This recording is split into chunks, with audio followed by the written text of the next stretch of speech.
wataho mutawuni ya Rushere echara kwachire n'emitumo ya kasasiro erukureta kwekinuko era abana balwala ekyo naawe okimanyi kati saizi eno esobola ogwomuuka ogulya saizi eno ekyo ekiwunya ekiryawo ne wobeera muntu mukulu era olwala ekikoremesa ekyo ni corruption niyo ikoremesa ekintu ekyo abo kuba lokutahiteeka kwete twagira omutawuni kigikwata at the same time kigikwata bagenda bajya ngo hari generana tokumugamba Kasasirezi nerundanwa hagati y'amaka g'abantu kandi abaturano bagira ngo enjura kwera kugwa oburofu butaho maka gabo ikomanye bana bebembezi bitu ba nitwe nk'abantu konka kasasiro yonkayo baturagarasa ngo bino mwanya go kugiteka mu bwatukorana bagitwara bantu kabentu shabakanso ebisasire byabo byo cyane mpurire ekifo kya kanso kiriyeri babijyo wone bikundi bayira hayo abantu bakore nguzo babitware arwe fumwe kugira ngo akana katagenda kagira ngo tata mama natekaje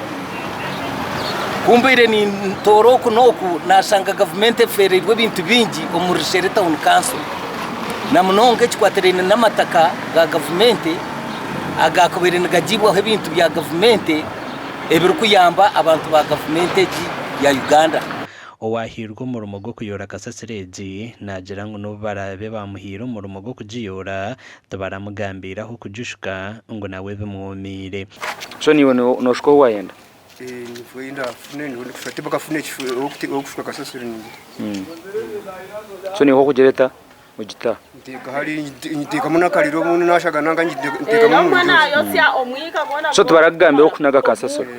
tuganireho na King Martin Kinyawanga urimeya wa Rushere Town Council ahanshongezi Town Council